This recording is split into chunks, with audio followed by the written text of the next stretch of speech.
আমাদের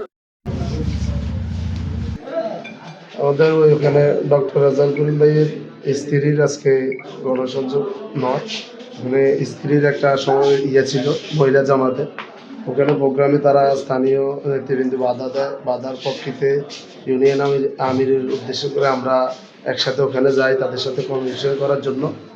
যাওয়ার পরেতে আমরা নামাজ থেকে আসার পরেই তারা অতর্কিত এক গ্রুপ এসে আমাদেরকে ওই রড দ্বারা মানে বললে যে রড বাইর হয় এগুলো দিয়ে পিটে শুরু করছে।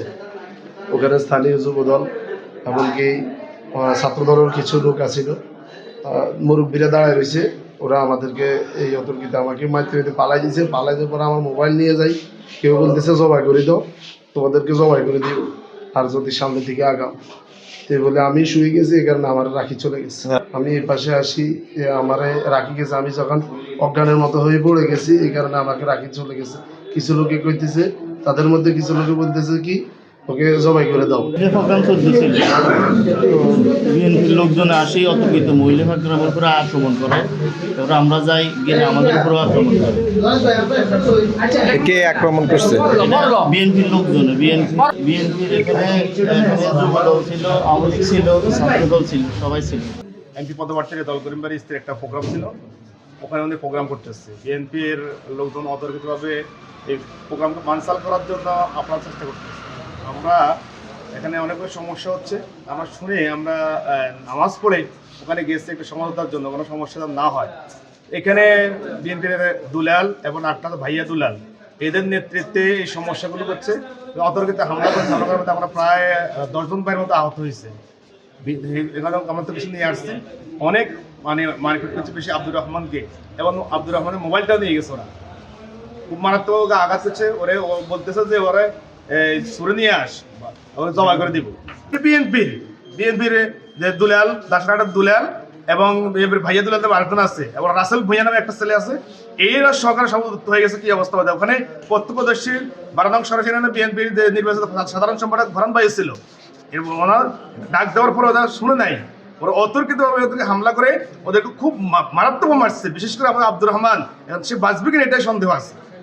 অনেক পকেট থেকে হকি স্টিক আছে, লাঠি ছোড়া ওখানে লাঠি মারছে। হ্যাঁ বলেন। বিষয়টা হলো বুকরা পড়া কিছু মহিলারা বাড়ি বাড়ি হাঁটি হাঁটি মানুষকে ভোটার আইডি, তাদের ভোটার আইডিগুলো কালেকশন করতেছে,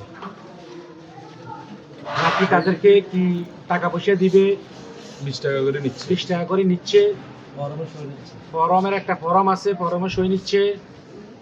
আমাদের একটা প্রচারণার একটা কাজ ছিল, আমরা ওইখানে আমাদের নেতাকর্মী নিয়ে আমরা ওইখানে একটা বাড়ির সামনে আমরা অবস্থানে ছিলাম, আমরা প্রচারণার নামবো।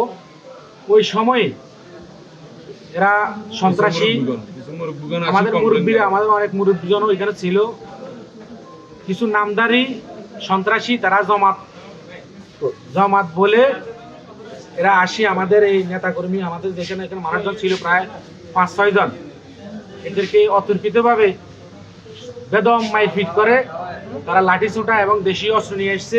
এখানে আপনার ওই যে এই চুরি দিয়া কূপের দাগ আছে, কূপ দিছে ওইখানে, এবং সিলাই করা হয়েছে।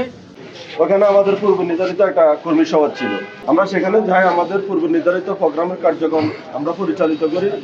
এমন সময় কিছু লোকজন আসে আমাদেরকে বললো যে ভাই এখানে অনেকগুলা মহিলা আছে আমাদের বাড়িতে, ওরা আমাদের কাছে আইডি কার্ড চাচ্ছে। তো ওরা আগে আইডি কার্ড দিচ্ছে, এখন আমরা জানি যে আইডি কার্ড দিয়ে অনেক ধরনের সমস্যা হয়, প্রতারণার শিকার হয়, মানুষ ক্ষতিগ্রস্ত হয়। আমরা আইডি কার্ড দিতে চাই না, না চাওয়ার কারণে এরা আমাদের সাথে বাদ প্রতিবাদ করতেছে। তো জামাতের কিছু লোকজন আসি আমাদের এই প্রোগ্রামে, এরা এখানে ওই মহিলার জন্য ওই লোক অভিযোগ দিচ্ছে, অভিযোগকারীকে দমকাচ্ছে। সেখানে আপনার প্রায় 70 বছর ঊর্ধ্ব শামসুদ্দোহা নামে এক মুরব্বী আছে, ওনার সাথে তারা খারাপ আচরণ করতেছে। পরে ঘটনাস্থলে আমাদের লোকজন ওনাদেরকে শান্ত করার জন্য চেষ্টা করতেছে। এমন টাইমে ওরা পূর্ব পরিকল্পিতভাবে অতর্কিতভাবে এদের উপরে হামলা করে।